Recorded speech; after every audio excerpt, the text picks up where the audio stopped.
100 días para el MIR, 100 preguntas. Comenzamos día 100. Endocrino. Mujer de 55 años con diabetes tipo 1 diagnosticada desde los 15 años, quien refiere náuseas y distensión abdominal, especialmente después de las comidas. La evaluación es compatible con una gastroparesia diabética. ¿Cuál de los siguientes medicamentos sería el tratamiento más adecuado para mejorar sus síntomas? Lansoprazol, ondansetron, loperamida o metoclopramida. Esta es una pregunta que utilizan el texto para guiarte, pero realmente es bien directa. ¿Cuál es el tratamiento de la gastroparesia diabética? Y la respuesta correcta es la metoclopramida, ya que al ser un procinético va a ayudar al vaciamiento gástrico y va a ayudar con esa sensación de distensión abdominal y además el dolor posterior a las comidas. Además, su efecto central va a ayudar con las náuseas y los vómitos. Así que sí, la respuesta correcta, metoclopramida. Nos vemos mañana. 100 días para el MIR, 100 preguntas. Día 99. Vamos. En un paciente hospitalizado que no es capaz de alimentarse por vía oral durante más de 6 días, ¿en cuál de las siguientes situaciones clínicas hemos de usar necesariamente nutrición parenteral? Opción 1, ictus cardioembólico con disfagia neurológica completa. Opción 2, caquexia por empiema crónico en paciente inmunodeprimido. Opción 3, ilio paralítico prolongado. Opción 4, enfermedad de Alzheimer avanzada con grave riesgo de broncoaspiración. Mientras ustedes piensan, les digo que la primera vez que me enfrenté me equivoqué por el simple hecho de pensar que siempre la nutrición parenteral es hacia el peor paciente.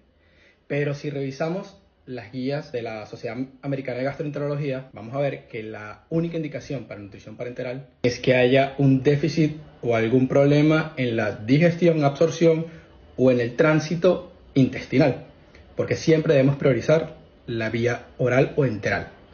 Por lo tanto, la única opción posible aquí es el ilio paralítico prolongado, porque todas las demás podemos resolverla con algún tipo de sonda, sea nasogástrica, nasoentérica o algún tipo de ostomía. Así que sí, el ilio paralítico, que no te pase. Nos vemos mañana. 100 días para el MIR, 100 preguntas, día 98. Hoy tocó simulacro y estuvo bastante extenso, y aunque me mantuvo en cuanto a las netas, esta semana me toca practicar bien ciertos conceptos que debo consolidar por estar dudando entre dos, y creo que eso fue lo que fallé.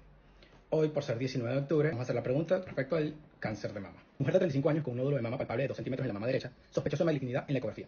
Se le practica una biopsia que es informada como carcinoma ductal infiltrante mal diferenciado con receptores hormonales positivos, HER2 negativo y Ki67 del 60%. Y la ecografía axilar es normal. ¿Cuál sería el tratamiento de elección? 1. Quimioterapia. 2. Mastectomía con linfadenectomía axilar. 3. Hormonoterapia con tamoxifeno. O 4. Tumerectomía con biopsia selectiva de ganglio centinela. En este caso debemos ver bien qué características del tumor nos van a reflejar algo en alguna de las respuestas. Comenzamos con el tamaño. Es de pequeño tamaño, es resecable. Además es un carcinoma ductal infiltrante, y en todos los carcinomas infiltrantes siempre debemos evaluar el ganglio centinela. Cuando vemos la respuesta, tenemos una que nos dice, al ser pequeño y tenemos que evaluar el ganglio centinela, la respuesta correcta es tumerectomía con biopsia selectiva de ganglio centinela. Si queremos saber un poco más del caso, al ver la evaluación vemos que tiene receptores hormonales positivos, HER2 negativo y Ki67 de alta expresión, del 60%. Por lo tanto, el tratamiento completo de este caso sería la tumerectomía con biopsia selectiva del ganglio centinela, que es la respuesta correcta, y además radioterapia, y además debemos agregar una hormonoterapia con tamoxifeno. Nos vemos mañana.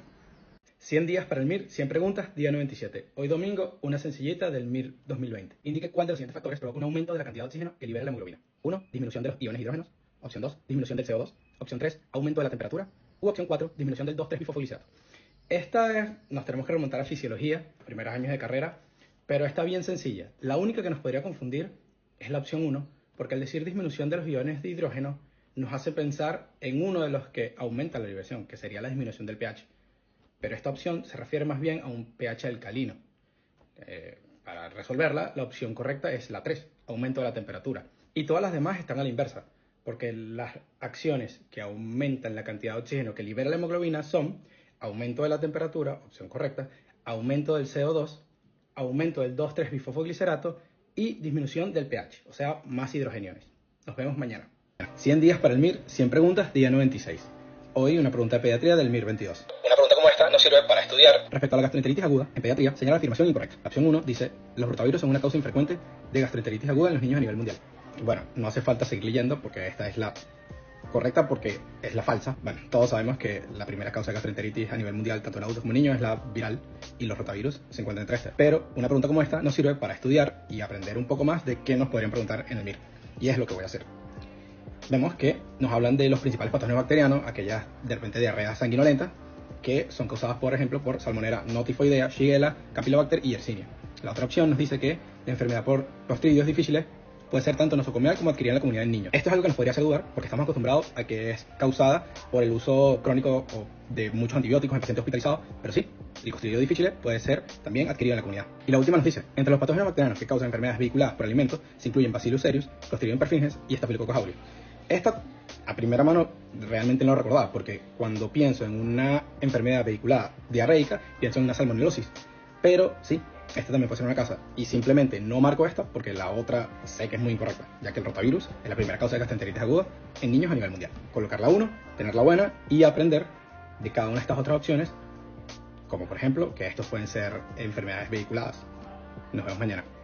100 días para el MIR, 100 preguntas, día 95. Hoy, una pregunta de cirugía general del MIR de este año. En relación con la clasificación de las heridas quirúrgicas de la CDC, de control y prevención, una incisión en la que se encuentra inflamación aguda no purulenta es grado 1, grado 2, grado 3 o grado 4, cada una con sus respectivos nombres. Aquí es importante entender que inflamación aguda no purulenta es la definición directa de grado 3, herida contaminada. Y vamos a ver un ejemplo de cada uno de estos procedimientos para que nos recordamos mejor. Una herida limpia o grado 1 son aquellas que no se ha entrado en ninguno de los tractos, ni respiratorio, ni abdominal, ni genitourinario. Y un ejemplo podría ser una reparación de una hernia inguinal sin complicaciones. Cuando hablamos de una grado 2 o una herida limpia contaminada, son aquellos procedimientos quirúrgicos que tenemos clásicos. Una apendicectomía sin complicaciones, sin perforación, o una colecistectomía laparoscópica. ¿Por qué? Porque entraste a cavidad, pero no hubo ningún tipo de derrame de sustancias. Cuando vamos al grado 3 o grado 4 es cuando más podemos confundirnos, pero vamos al grado 4 que es mucho más fácil de identificarlo. Aquí tenemos ya una cavidad previamente infecciosa o con algún tipo de contenido, sea por una peritonitis o una obstrucción que haya sido perforada o haya habido un absceso que se perforó. Todo esto clasificaría como una grado 4, una herida sucia infectada, porque ya teníamos esa infección previa. Cuando hablamos de una herida 3 o una herida contaminada, son aquellos procedimientos que hubo una herida aguda durante el procedimiento o previo a entrar al procedimiento, ya que estaba limpia, realizamos la incisión y de repente se derrama bilis, se derrama contenido intestinal. Esto clasificaría esta como grado 3. Nos vemos mañana. 100 días para el MIR, 100 preguntas, día 94. Hoy, pregunta infecciosa del MIR 2018. ¿A quién no pediría una serología de VIH? Recién nacido de madre con infección crónica controlada por VIH, paciente de 30 años con tuberculosis pulmonar, paciente de 20 años con fractura de tobillo y paciente de 60 años con infección con neumocitis girovechi. Primero que debemos saber para resolver esta pregunta es que todo paciente mayor de 16 años con contacto sanitario está indicado realizar una prueba de detección de VIH, a menos de que éste expresamente se niegue a la realización de la misma. Otra cosa que debemos recordar es que la inmunoglobulina G, la IgG, puede atravesar la placenta. Por lo tanto, todos estos anticuerpos formados por la madre en contra del virus del VIH se van a encontrar en sangre del recién nacido. Por lo tanto, realizar una prueba en este tipo de paciente no tendría una indicación real. Y por eso esta es la respuesta correcta, la respuesta 1. Cuando se trata de un recién nacido con una madre con una infección de VIH, lo mejor que podemos realizar es una prueba de detección del ADN mediante PCR del virus, porque esto sí nos va a indicar la presencia de infección, mientras que la otra simplemente puede tratarse de anticuerpos producidos por la madre. Ya después de los 6 meses de vida de este recién nacido del año, sí vamos a poder detectar este tipo de anticuerpos en el paciente. Nos vemos mañana. 100 días para el MIR, 100 preguntas, día 93. Hoy les digo que por poco se me pasa, estoy agotado, pero aquí estamos para seguir el reto. Una pregunta del año 2020 de psiquiatría. En un paciente de 85 años con deterioro cognitivo y un episodio depresivo, señale el tratamiento antidepresivo que se debe evitar: amitriptilina, sertralina, vortioceptina o venlafaxina. Aquí es importante recordar que en este tipo de pacientes con deterioro cognitivo es importante evitar todos esos fármacos que puedan tener efectos anticolinérgicos, como el grupo de los antidepresivos tricíclicos. Y bueno, la primera opción es uno de los mayores referentes de los antidepresivos tricíclicos. La opción correcta es la 1, amitriptilina. De las opciones que nos presentan, de las mejores o más conocidas para recetar al paciente, podría ser la sertralina, un ISRS. También tenemos la venlafaxina, que es un ISR+, con otras acciones en otros receptores serotoninérgicos, o podemos utilizar uno de los duales como la vortiotreptina. Seguiremos el reto mañana y nos vemos. 100 días para el MIR, 100 preguntas, día 92. Hoy con una especialidad que está de moda y de este año, genética. Un rasgo que aparece en todas las generaciones, tanto en varones como en mujeres, pero los varones no le transmiten a sus hijos varones. Se corresponde con uno de los siguientes patrones de herencia: autosómica dominante, ligada al sexo dominante, ligada al sexo recesiva o mitocondrial. Les dejo para que piensen. Esta la podemos resolver de dos maneras. La primera está en el enunciado y el truco te lo doy al final, y la segunda es la versión clásica, realizando el dibujo. Vamos a hacerlo. Dibujamos, como dice el enunciado, una familia donde su primera generación toda está afectada, y si uno de los varones de esta llegase a tener descendencia, solo las mujeres estarían afectadas. Y cuando hacemos la distribución cromosómica de lo sexual, vemos de dónde proviene cada uno, y por eso determinamos que es un X dominante. Y bueno, sí, si leemos el enunciado, esta está muy sencilla y te lo ponen directo. Primero te dicen que está en todas las generaciones. Eso ya nos indica que es dominante. Por lo tanto, solo nos quedan dos opciones. O es autosómica o es ligada al sexo. Y al haber diferenciación entre varones y hembras, tiene que ser ligada al sexo dominante. Por eso, la respuesta es correcta. Nos vemos mañana. 100 días para el MIR, 100 preguntas, día 91. Hoy con una especialidad que no me gusta para nada y que casi siempre suelo fallar sus preguntas en los simulacros. Oftalmología. El defecto campimétrico asociado a una lesión de la cintilla óptica derecha es hemianopsia homónima izquierda, hemianopsia heterónima bitemporal, cuadrantanopsia homónima izquierda o cuadrantanopsia homónima derecha. Lo primero que debemos recordar es que para resolver esta pregunta, el ojo lo dividimos en sus 4 cuadrantes y recordar que cada uno de ellos ve el lado inverso de lo que estamos acostumbrados a ver. La parte superior ve la parte inferior, la derecha ve la izquierda y así sucesivamente con cada uno de los ojos. Luego, entonces, por lo tanto, una lesión en la cintilla óptica derecha, que es posterior al nervio óptico, nos va a dar un defecto izquierdo. Así que nos quedan dos opciones, la 1 y la 3. Y recordando más o menos así, las cuadrantanopsias no son una de las radiaciones, más posterior, casi llegando al lóbulo occipital. Por lo tanto, marcamos la 1 y es la correcta. Aquí es importante ver las otras opciones, porque la 2, la hemianopsia heterónima bitemporal, es de las más preguntadas en el MIR, porque es muy bonita cómo se forma su patología. Es una lesión de la silla turca, en la zona de la hipófisis, un aneurisma que comprime el quiasma y produce esta lesión que causa como los caballos de carrera que solo pueden ver la zona medial, no tienen la zona temporal a la vista. Y por eso semiológicamente es muy bonita y muy fácil de preguntar. En esta pregunta nos intentan confundir con la 3 y la 4 porque se parecen mucho, por lo tanto nuestra atención se va allí. Pero debemos recordar muy bien el recorrido de la vía óptica y todas estas relaciones con el cuadrante de cada uno de los ojos para saber dónde está el problema. Y por eso marcaremos la 1 y nos iremos con una neta más. Nos vemos mañana. 100 días para el MIR, 100 preguntas, día 90. Quedan tan solo 3 meses para el MIR y ahora comienza una fase dura, pero me propongo terminar este reto. Acompáñenme y veamos la pregunta de hoy de urología de este año. En relación con el cáncer de próstata, señala la respuesta incorrecta. El principal factor de riesgo es la edad. Los portadores de gen BRCA1 tienen mayor predisposición a sufrir la enfermedad. Es más frecuente en varones caucásicos. O la grasa de animales, la obesidad, el hábito tabáquico y el cadmio también se han relacionado con su etiopatogenia. Esta es una buena pregunta que no nos va a quitar mucho tiempo porque es bien directa. ¿Cuáles son los factores de riesgo del cáncer de próstata y cuál de los que te nombran no es uno de ellos? Sabemos que el principal factor de riesgo es la edad, porque a mayor edad, mayor riesgo de cáncer de próstata. Lo vemos en pacientes más añosos. También tenemos claro y hemos leído algo sobre el gen BRCA1, que podemos quizás tenerlo en mente más hacia enfermedad mamaria, pero sí, también tienen mayor riesgo de presentar enfermedad aquellos pacientes que tengan esta mutación. En cuanto a la 3 y la 4, lo importante aquí sería recordar cómo es el cribado de esta enfermedad. Y recordar que la empezamos antes en pacientes de raza negra, porque es más frecuente en ellos. Por lo tanto, la falsa entre estas opciones es la 3. Y además, bueno, en general, sabemos que las grasas animales, la obesidad y el hábito tabáquico son factores cardiovasculares y factores de riesgo de cáncer de muchos tipos. Así que esa podríamos, aunque no la supiésemos, dejarla a un lado y revisar mejor la 3, que como les digo, es la correcta porque el cáncer de próstata es más frecuente en pacientes de raza negra. Bueno, se vienen meses duros, seguiré estando por aquí, así que nos vemos mañana. 100 días para el MIR, 100 preguntas, día 89. Ya el ministerio sacó la lista provisional de admitidos y por aquí, todo bien, ya listos con la mente en el juego. Si no sabes tu estatus o quieres averiguarlo, escríbeme y te paso el link para que te busques. Hoy, pregunta de neumología. Todas las siguientes exploraciones son útiles para el diagnóstico del asma, excepto espirometría basal, prueba de provocación bronquial inespecífica, radiografía de tórax posterior y lateral o prueba broncodilatadora con un beta-agonista de acción corta. Aquí tenemos que recordar el esquema del asma y el diagnóstico. Es bien claro, lo primero que debemos realizar es una espirometría basal. En caso de que esta nos dé normal, debemos hacer una prueba de provocación para ver si hay reactividad bronquial ante ese estímulo. En caso de que esta espirometría nos haya dado algún tipo de obstrucción, vamos a hacer una prueba broncodilatadora, porque en caso de que esta nos dé positiva, tenemos el diagnóstico directo del asma. Lo que no va a ser necesario para el diagnóstico es la rayos X. Esta, por supuesto que la haremos en el momento en que llega el paciente, pero es para descartar otras enfermedades, no para el asma, porque esta no es necesaria para el diagnóstico del asma. Sospecha de asma, truco. Espirometría, ¿está bien? Provocas. ¿Está bien? No es asma. Provocaste y salió mal, asma. Espirometría, está mal, obstrucción, broncodilatas. ¿Se recupera? Asma. Así se me pasa. Nos vemos mañana.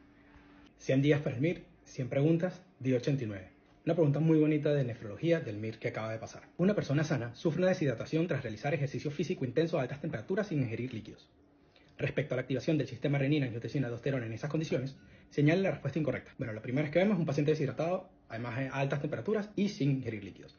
Y luego simplemente nos está preguntando la incorrecta de la fisiología del sistema renina, angiotensina, aldosterona. Vamos a ver las opciones. 1.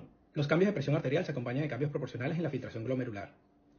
Se produce vasoconstricción de las arteriolas deferentes, aumenta la actividad de los núcleos hipotalámicos, supraóptico y paraventricular, Y por último, aumenta la secreción renal de potasio. Aquí hay una que nos causa demasiado choque porque la principal función del sistema renina-angiotensina-aldosterona es preservar la filtración glomerular entre 90 y 120 mililitros por minuto.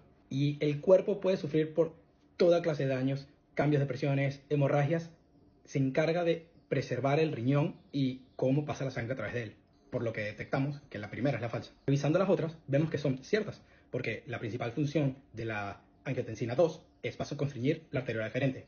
Luego vemos que la aldosterona va a hacer que haya más secreción de potasio e hidrogeniones a través de la orina. Por lo tanto, la 4 es real. Y la 3 puede que no nos suene. Pero aquí está hablando de los osmoreceptores que hacen que se secrete la hormona antidiurética, la ADH. Y estamos ante un paciente que está deshidratado y necesitamos la antidiurética para no seguir deshidratándonos. Así que sí, eso también es real. Y marcamos la 1, nos vamos con una neta. Nos vemos mañana. 100 días para el MIR, 100 preguntas, día 87. Hoy vamos a ver la primera de la serie con imagen y va a ser un electro de cardio. Hombre de 50 años de edad, diabético y con sobrepeso. Acude a urgencias con dolor retroesternal y en la mandíbula de 3 horas de duración, mientras dormía. Al llegar a urgencias, tenía este electrocardiograma. ¿Cuál es su diagnóstico? Antes de verlo, en verdad, ya por la clínica podemos irlo sospechando y sobre todo al ver las opciones. Pero vamos a detallar un poco mejor el electro y luego resolvemos. Lo primero que vemos es que está en ritmo sinusal, con una onda P positiva y simétrica en 2, 3 y AVF. Pero esas derivaciones justo nos llama la atención algo bastante notorio. Tiene un segmento ST bastante elevado. Y cuando nos vamos a las demás, vemos que también hay una elevación en el V4, V5 y V6. Esto ya nos lleva a que hay un infarto. Y sí, todas las opciones son de infarto, menos la 2, que simplemente es para despistar. Pero aquí lo importante es determinar dónde se está presentando este infarto. La manera en como yo logré entender esto fue dibujar cada una de estas derivaciones en cuanto al corazón para ver hacia dónde apuntaban y así poder entender de dónde proviene esa señal. Y por eso vemos que 2, 3 y VF nos está hablando de cara inferior y V4, V5 y V6 nos habla de cara lateral. Y si revisamos, la opción 4 justamente lo dice, infarto inferolateral agudo. Marcamos una neta. Muy bien. Como sistema te recomiendo dibujar tu corazón, ver de dónde viene cada una de las derivaciones y bueno, aquí seguimos mañana.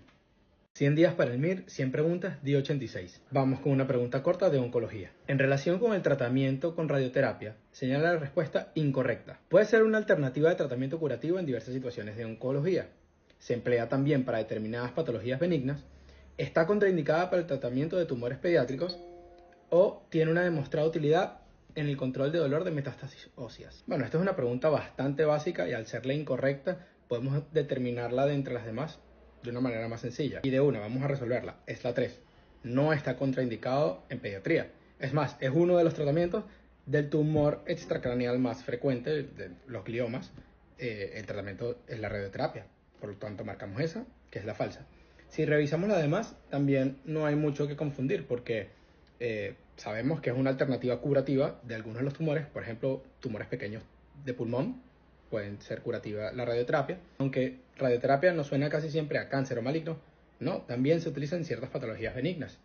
Y bueno, la última sí, es una de las escalas para el tratamiento del dolor de metástasis óseas. Seguimos aquí, nos vemos mañana. 100 días para el MIR, 100 preguntas, día 85. Hoy vamos a subir el nivel con una pregunta de reuma y un poco más larga. Mujer de 60 años de edad, diagnosticada de una enfermedad autoinmune. En la exploración física presenta un aumento de tamaño bilateral de las parótidas, vasculitis cutánea y test de Schimmer por debajo de lo normal. En la analítica destaca un factor reumatoideo positivo, la VCG y PCR están elevadas, anticuerpos antinucleares positivos con un patrón moteado fino, anti-RO y anti-LA positivos e hipocomplementemia. ¿Cuál de estas enfermedades tiene más riesgo de desarrollar durante la evolución de la enfermedad? Antes de leer las opciones, primero nos ubicamos.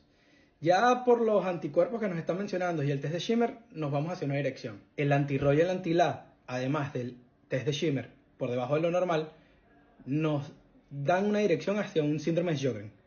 Por cierto, le dices Sjögren, es Sjögren, bueno, yo le digo Sjögren. Y sí, nos están presentando una paciente típica, que junto con esta analítica se trata de un ojo seco, siendo en un síndrome de Sjögren. Por lo cual, la pregunta real que nos hace el ministerio es, en el síndrome de Sjögren, ¿cuál enfermedad tiene más riesgo de desarrollar este tipo de pacientes? Vamos a las opciones. Leucemia linfoblástica aguda, linfoma de células B, leucemia de células natural killer o linfoma no Hodgkin de células T. Para esto hay que estudiar un poco más y hay que saberlo. Y la respuesta correcta es la número 2, un linfoma no Hodgkin de células B. Y por cierto, esta paciente presenta un alto riesgo de la evolución al linfoma, porque ya presenta parotiditis y además una hipocomplementemia, que es uno de los factores principales de riesgo para que un síndrome de Sjögren evolucione a un linfoma no Hodgkin de células B. Un caso un poco más complejo, hay que repasarlo, pero seguimos aquí. Nos vemos mañana. 100 días para el MIR, 100 preguntas, día 84. Pregunta obstetricia de este año. Gestante de 37 semanas, fumadora, que acude a urgencias por sangrado vaginal similar al de la regla, sin ningún otro síntoma. No tiene antecedentes de interés salvo una cesárea. No se ha controlado la gestación y a la exploración se objetiva un sangrado constante, activo y brillante. El registro cardiotocográfico muestra un patrón activo-reactivo, una línea de base de 140 latidos por minuto y variabilidad a corto plazo normal, sin dinámica. Señal de afirmación correcta. Vayan viendo qué opción les parece mientras yo explico un poco el caso. Se trata de una embarazada de 37 semanas con una hemorragia del tercer trimestre. Es una situación bastante estresante tanto para la madre como para el equipo sanitario. Y lo primero que debemos hacer es evaluar la situación general tanto de la madre como del feto, que según el caso parecieran estar de momento estable. Luego vemos en qué situación apareció este sangrado. Estaba realizando ejercicio, estaba haciendo algún tipo de actividad, tenía contracciones, no. En este caso parece ser espontáneo. Otra cosa importante para diferenciar es evaluar los antecedentes. Y en este caso nos habla de que tuvo una cesárea anterior, lo cual nos dirige mejor hacia dos de las opciones que podemos ver. Por último, uno de los trucos es ver cómo es el sangrado. En este caso nos hablan de constante, activo y brillante. Ya nos dirige mejor hacia una de las opciones. Entonces vamos a verla. Comenzamos descartando la última, porque una rotura uterina vendría dada en un momento de parto, de una contracción uterina bastante importante y una situación donde el caso clínico se presentaría diferente. Esa la podemos descartar. Entonces quedamos entre dos, entre un desprendimiento prematuro o una placenta previa. Y las características tanto del sangrado como la situación general de la paciente nos van más hacia una placenta previa, que es la 2. Y realmente sabemos que ante una placenta previa y sobre todo oclusiva total, el tratamiento cuando ya hay sangrado es terminar la gestación mediante cesárea. Marcamos esta y es la correcta. Recordemos que una cesárea previa con una cicatriz anterior, ya sea por cesáreas o miomectomías, dan el riesgo aumentado de presentar una placenta previa, ya que ésta se asentaría donde está la cicatriz. Y bueno, por último, para descartar la 1 y la 3, un desprendimiento prematuro de placenta, el útero se encuentra muy tónico intentando retener ese sangrado entre la placenta y el útero. Por lo tanto, seguimos con la respuesta 2, acertamos y nos vamos. Nos vemos mañana. 100 días para el MIR, 100 preguntas, día 83. Hoy domingo nos vamos con una fácil que clasificaron de reuma, pero yo la daría más hacia farmacología, del 2018. ¿Por qué razón el ácido acetilsalicílico a dosis bajas tiene mayor efecto antiagregante plaquetario que la mayoría de los otros AINES? Porque es un inhibidor selectivo de la COX-1, porque es un inhibidor irreversible, porque da lugar a un metabolito, el ácido salicílico, que tiene una semivida en plasma muy prolongada, o porque inhibe la tromboxano sintetasa. Les voy a dejar una encuesta en los comentarios entre las que dos más se podría confundir. Responde antes de seguir viendo. Las dos serían la 2 y la 4, ya que bueno, la 1 conocemos otros inhibidores selectivos de la COX-1 que no tienen este efecto tan peculiar. ¿Ya respondiste? La respuesta correcta es la número 2, porque es irreversible. Todos los demás AINES inhiben igual a la COX-1, pero de una manera reversible. Esta, al ser irreversible, bloquea por completo durante toda la vida de esa plaqueta para que no produzca tromboxano A2 y contribuir con ese efecto antiagregante. ¿Y por qué nos podría confundir la 4? Porque, bueno, sabemos que una de las razones por la que se produce el efecto antiplaquetario es que ya no se puede producir el tromboxano A2, que es producido por la tromboxano sintetasa. Pero realmente el lugar de acción del ácido acetilsalicílico es el bloqueo irreversible de la COX-1. Nos vemos mañana. 100 días para el MIR, 100 preguntas, día 82. Hoy con fracturas de trauma. Hombre de 36 años de edad, sin antecedentes de interés, que tras un traumatismo de alta energía al caer de una motocicleta, tiene una fractura diafisaria media de tibia, abierta grado 2 de Gustilo. ¿Cuál de las siguientes maniobras o terapias es más efectiva para la prevención de la infección? Hoy también les dejo una encuesta, porque está muy sencillo definirlo entre solo dos opciones. Pero les adelanto que una herida de Gustilo-Anderson grado 2 es una herida mayor a 1 centímetro, sin lesión vascular. Entonces, por la misma característica del trauma y de la lesión que tenemos, podemos eliminar de una la 3 y la 4. Nos quedamos con la 1 y la 2. ¿Cuál crees que sea? Antibiótico-terapia inmediata intravenosa de amplio espectro o desbridamiento con lavado exhaustivo de la herida en quirófano con al menos 10 litros de suero fisiológico. La verdad es que en la práctica clínica se realizan las dos. Pero la pregunta es clara: ¿cuál sería la más efectiva para la prevención de la infección? Lo primero que vamos a realizar es colocarle el antibiótico, la opción 1. Pero realmente lo que es más efectivo para evitar la infección sería desbridar todo el tejido externo, sucio e infectado y muerto, y luego por arrastre con la solución fisiológica estéril limpiarla para así evitar la presencia de estas bacterias. El antibiótico nos va a ayudar con esas pocas que queden después del procedimiento, por lo que la respuesta correcta es la 2 y nos vemos mañana. 100 días para el MIR, 100 preguntas, día 81. Hoy, pregunta de nefro, que resolviéndola vas a aprender casi tanto como leyendo el capítulo. Vamos. En relación con la nefropatía membranosa, señale la afirmación falsa. La mayoría de las nefropatías membranosas son de causa idiopática. Lo que mejor predice el pronóstico es la presencia de afectación intersticial y no el daño glomerular. Los anticuerpos frente al receptor antiplados R suelen ser positivos en las formas idiopáticas. El 90% de los pacientes alcanzan la remisión con corticoides únicamente. Aquí hay una opción que solo por cómo está escrita y por técnica de examen ya deberíamos sospechar de ella. ¿Sabes cuál es? La opción 1 es verdadera. Aunque ya no se le llama idiopática porque se conoce la causa, se suele llamar más primaria, pero para esa época decidieron llamarla idiopática y es verdad. Y viene relacionado con la respuesta 3, que sí, en todas estas formas primarias está elevado el anticuerpo antiplados R. Tanto que si está elevado y tiene la clínica característica, no sería necesario realizar biopsia renal, por lo que nos queda la 2 y la 4. Realmente la 2 nos puede generar temor, yo ni siquiera sabía qué era cuando la estuve leyendo, pero realmente la 4 tiene varios red flags que nos haría llamar la atención por técnica de examen. Lo primero, tiene un porcentaje bastante alto con respecto a algo, y por último, terminan únicamente, lo cual lo hace muy restrictivo. Y aunque sabemos que la enfermedad de cambios mínimos se trata con corticoides únicamente, es un caso bien específico que se trata de niños, etc. Y en todos nuestros manuales vamos a encontrar que la nefropatía membranosa se trata con corticoides y otro inmunosupresor, sea tacrolimus, sea ciclofosfamida, incluso si nada de esto funciona, con rituximab.